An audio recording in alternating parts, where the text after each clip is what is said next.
निक्षेप वस्तु तत्व को समझने की विधा है। रिचति प्राप्नोति लघु स्त्रे में आचार्यप्रवर भट्टक्लंग स्वामी सप्तम परिच्छेद में निक्षेप की व्याख्या करके समझा रहे हैं। जीव स्थान, गुण स्थान, मार्गण स्थान। ओ भाई शांत शांत मार्गण स्थान, इन तत्वों को जानते हुए तप के माध्यम से निर्जरा को प्राप्त करके जीव विमुक्त सुखम प्राप्त होती, मोक्ष सुख को प्राप्त करता है। और जिसको मोक्ष सुख की यात्रा है, इच्छा है, वो प्रमाण ने निक्षेप के माध्यम से जीव समास, गुण स्थान, मार्गण स्थान, इन सब का बोध करे। और विरोध क्यों करे? क्योंकि भावों को भी समझे, जीवों के स्थान को भी समझे, जीवों की खोज कहाँ की जाए उनको भी समझे। इन सब को समझ करके ही तत्व को समझ पाएगा। रिचति प्राप्नोति प्राप्त करता है। कहा अयम प्रत्यक्षादि प्रमाण सिद्धम आत्मा। थोड़ा शांति पकड़ो तो समझ में आए। यह है प्रत्यक्षादि प्रमाण से सिद्ध आत्मा।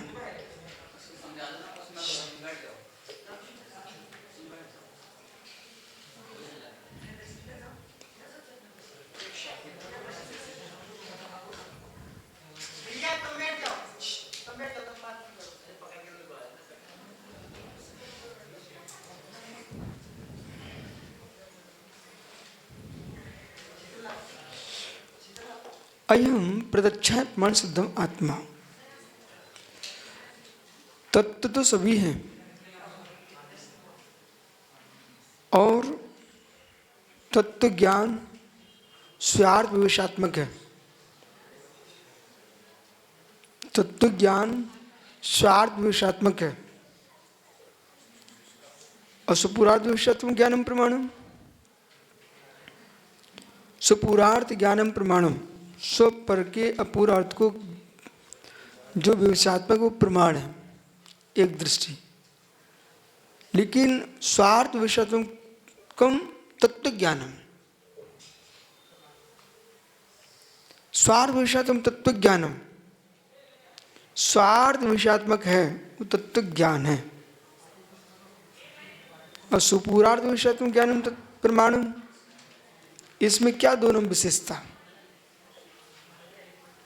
सुपूरार्थ विवेशात्मक ज्ञानम प्रमाणम, स्व के पर के अपूर्व अर्थ को जो ग्रहण करता है वो प्रमाण है।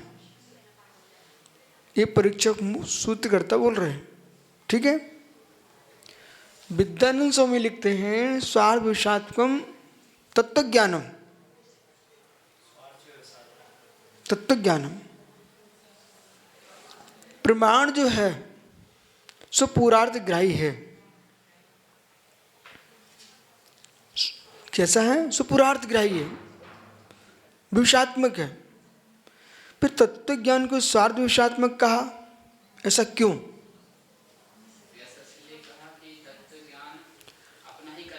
अब जो तत्व ज्ञान सुकल्याणभूत है वही तत्व ज्ञान है।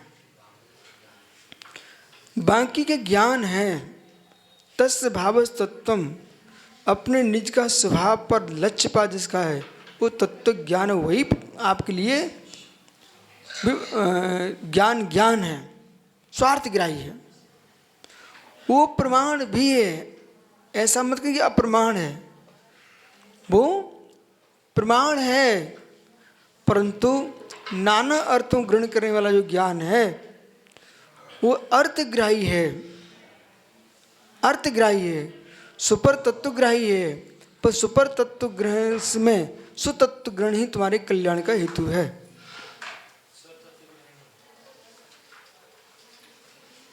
जो तुम परतत्व ग्रहण कर रहे हो उसका उद्देश्य सुतत्व ही है मुमुक्षु के लिए। जो तुम तत्व ज्ञान प्राप्त कर रहे हो, जगत के ज्ञेयों को जान रहे हो, तो जगत के ज्ञेयों को जानने का उद्देश्य गेहूं के मध्य में जितने प्रकार के कंकड़ हैं, अन्य धान्य हैं, उन सबको जानिए। बीनने के लिए, हटाने के लिए, रखना उसे है जो तुम्हारे लिए उपाधि है।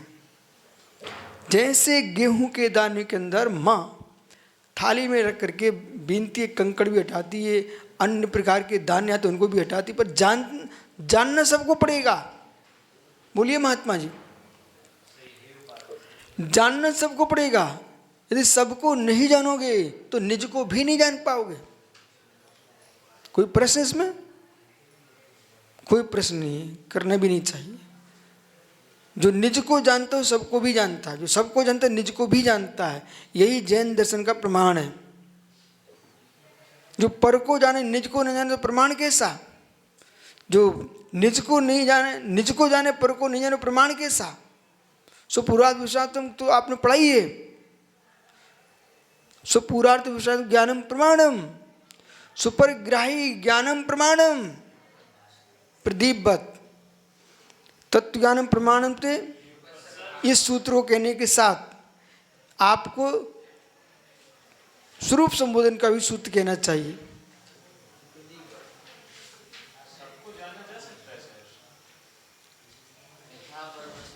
यथावस्तु निर्णित सम्यज्ञानम प्रदीपवत।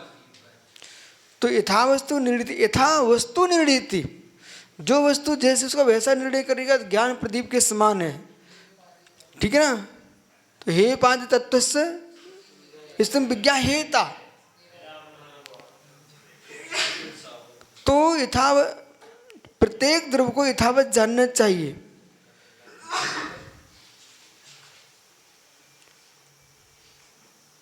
प्रत्येक द्रव्य को यथावत जानना चाहिए। आप जो है जगत त्रयवर्ती, कालत्रयवर्ती 6 द्रव्यों को जानते हो, परंतु उनकी संपूर्ण पर्यायों को नहीं जानते हो। क्या? बहुत जरूरी है। यदि आत्मा को जानते तो जानोगे ही। वो आत्मा को नहीं जानते तो उनको भी नहीं जान पाओगे। वो उनको जाने बिना आत्मा को भी नहीं जान पाओगे। सुगत का प्रश्न नहीं है, हम तो जैन के उत्तर दे रहे हैं। पहले सुनिए फिर से। गेहूं की थाली देखिए आप तो। कचड़े को भी जानना पड़ेगा तभी गेहूं को पहचान पाओगे। कचड़ा गेहूं दोनों को जानते हो तभी गेहूं को संभाल पाओगे। कहीं ऐसा ना हो जाए तुमने आत्मा शब्द सुन लिया, ये पता ही नहीं था आत्मा है क्या। तो जो तुमको देख रहे सबको आत्मा देख रहे थे आप, कचड़े को भी आत्मा देख रहे थे। समझ रहे ना? अनात्मा की पहचान तो कीजिए तब आत्मा की पहचान कर पाएंगे आप। आप अपने बालों को आत्मा देख रहे थे, कान को, नाक को, दांत को, सब अंग को आत्मा देख रहे थे। ये आत्मा थी ही नहीं। इसलिए कचड़े को भी जानना चाहिए। तब आचार्य महाराज ने कहा है कि आपको हे को भी जानना है, उपादेय को भी जानना है। कैसे जानना है? हान उपादान उपेक्षा तत्फलम। हान उपादान उपेक्षा, समझ रहे कि नहीं? अज्ञान निवृत्ति हान उपादान उपेक्षा तत्फलम। अज्ञान की निवृत्ति हान उपादान उपेक्षा, ये प्रमाण का फल है। यदि प्रमाण का फल चाहते हो और तुम कहो मैं किसी को जानूंगा नहीं, तुम्हारा प्रमाण ही नहीं है। प्रमाण वही है, हे को स्वीकार के लिए जानो, उपाधि को छोड़ने के लिए जानो, उपेक्षणी को उपेक्षणी करके जानो, लेकिन जानना पड़ेगा। शर्त यह है यदि तुम मुमुक्षु हो तो राग द्वेष नहीं होना चाहिए। भैया समझ रहा? उपेक्षा में न चली जाए, इसका ध्यान रखना पड़ेगा। उपेक्षा, क्या नाम भैया? प्रतीक भाई देसाई जी, यहाँ एक बहुत गंभीर विषय ध्यान रखना। वैराग्य द्वेष में ना बदल जाए। मोक्ष जाने के मुमुक्षुओं को चाहिए कि वैराग्य द्वेष में ना बदल जाए। अमूलक किम कारणम?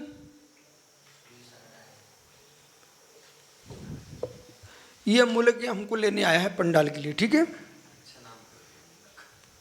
अब देखो इधर प्रतीक, उपेक्षा में न बदल जाए।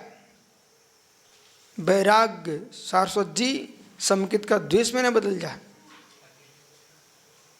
बेटा समझो क्या बोल रहा हूं। अमूलक आए, मैंने जान लिया था, 1 मिनट नहीं लगा हमको जानने में ये क्यों आए हैं। अनुमान प्रमाण से हाथ में श्रीफल लिए हैं, ये पंडाल में लेने के लिए आए हैं, ठीक है? तब भी हमने इनको ध्यान नहीं दिया। उपेक्षा यहाँ तक तो ठीक था, क्यों आ गया भाई जल्दी? मुझे तो स्वाध्याय करना है, वो ये बीच में आ गया भाई। ये उपेक्षा नहीं हुई, द्वेष हो गया है, द्वेष हो गया।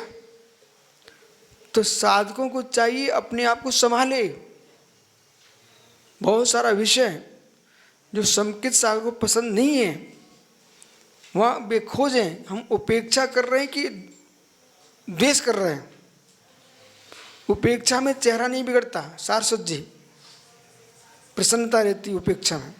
उपेक्षा जो ज्ञान का फल है, उस उपेक्षा की बात कर रहे हैं। प्रमाण का फल उपेक्षा। और यदि ये भाव आ गए, शांति नहीं, लोगों को शांति से नहीं रहने देते, ये उपेक्षा है कि द्वेष है? बोलिए, द्वेष है, ठीक? ये देसाई को वैराग हो गया। इसकी माँ कहती है नहीं अभी नहीं जाओगे। अब ये सोचता है कि माँ ऊपर चली जाती तो मैं मुनि बन जाता। अरे भाई तू मुनि बनेगा किस लिए? जब माँ की हत्या करने का विचार कर रहा, मरने का विचार कर रहा, तो मुनि कैसे बनेगा?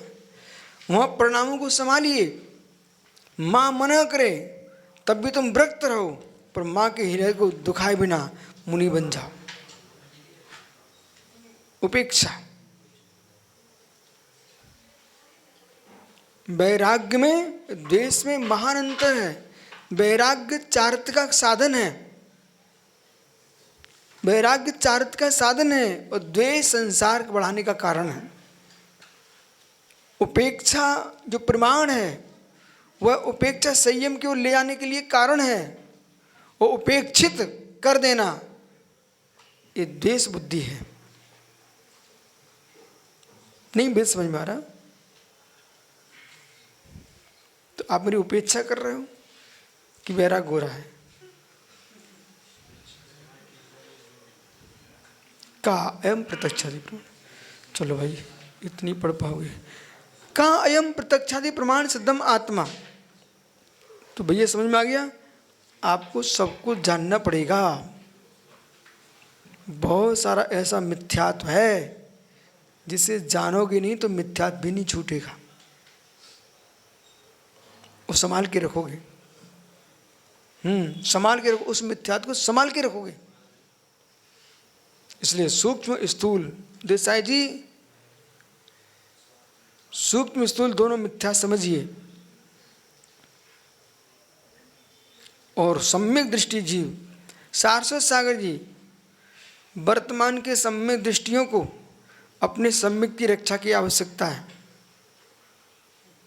जो बहुत सम्यक का प्रचार कर रहे हैं वे ही मिथ्या फैला रहे हैं।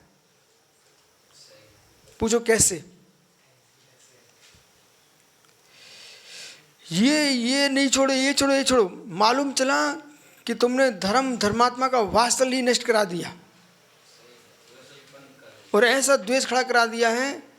ये इस मंदिर हैं दिगंबर जैन मंदिर, इस मंदिर में नहीं जाना, उस मंदिर में जाना, ये मंदिर हम अपना 13 का है, 20 का है, 16 का, ऐसे भेद खड़ा करा करके श्रावक श्रावक में द्वेष बुद्धि खड़ा कर रही थी। आपको प्रत्येक पदार्थ को साम्य दृष्टि से देखना चाहिए था और भगवान आत्मा के रूप में देखना चाहिए था।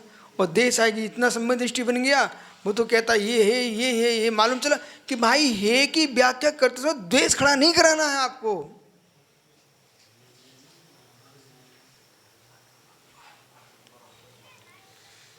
एक कैसे चलना पड़ेगा, बस अंतिम शब्द आज का सुनो, कैसे चलना पड़ेगा। ट्रेन गाड़ी लोहपत गामनी, रेलगाड़ी पटरी छोड़े नहीं तो पहुंचेगी कैसे, और पटरी छोड़ देगी तो पहुंचेगी कैसे, उत्तर दीजिए।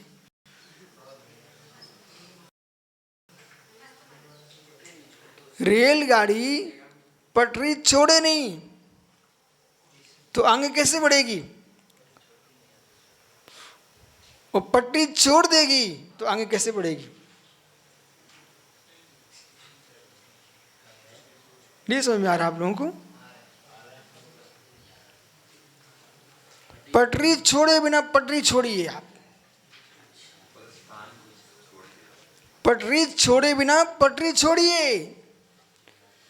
ये मुमुक्षु का धर्म है। अपने बुद्धि को कितना संभाल के चल पाएंगे आप।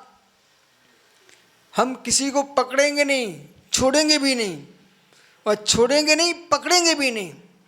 ये सम्यक दृष्टि की दृष्टि है। कौन सा ऐसा द्रव्य है जो 7 तत्व के बाहर है क्या देसाई जी? लोक में कैसा कोई द्रव्य है जो 7 तत्व के बाहर हो? नहीं है ना। तो तुम आप ये बताइए, 6 द्रव्य के बाहर 7 तत्व हैं क्या? 7 तत्व के बाद 6 द्रव्य हैं क्या? नहीं है ना। अब टेंशन नहीं लेने का। अब सोचिए, इन 7 तत्वों में 6 द्रव्य कौन सा तुम्हारे लिए द्वेष करने के योग्य है? कौन सा भी नहीं। तो सारे देश के मुमुक्षुओं से कहो, मुनि संघों से कहो, आर्का माताओं से कहो, ये विद्वानों से कहो, हे उपाधि का ज्ञान करे, उपेक्षा तो सिखाओ, द्वेष मत सिखाओ। मिथ्या से द्वेष करना भी आपके द्वेष ही है, संसार का ही कारण है। मिथ्या को इतना मत पकड़ोगी तुम्हें द्वेष खड़ा हो जाए और तुम द्वेष बुद्धि से युक्त हो जाओगे। तुम्हारा जो है मोक्ष मार्ग तुम हो ही नहीं। तुम्हारा मोक्ष मार्ग राग देश द्वि दीर्घा नित्य कृष्ण कर्मणा।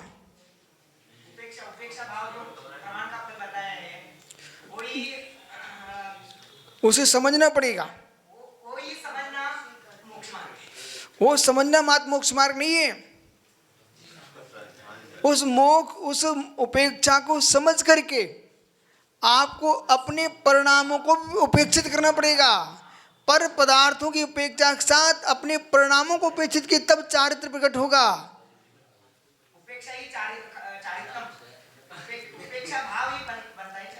अब देख मित्र, उपेक्षा भाव चारित्र कब बनेगा? उपेक्षा संयम एक स्वतंत्र संयम है। वो उपेक्षा संयम पंचम काल में होता नहीं। उपेक्षा संयम होता तीर्थंकर भगवान के, वर्तमान के मुनियों के अपरद संयम है। कौन सा? अपरद संयम है। अपरद संयमियों को उपेक्षा संयम का अभ्यास करना चाहिए। चलो समय हो रहा है, फिर मिलेंगे, ठीक है। लेकिन देसाई जी, ये देसाई जी यहीं के कहीं के हैं।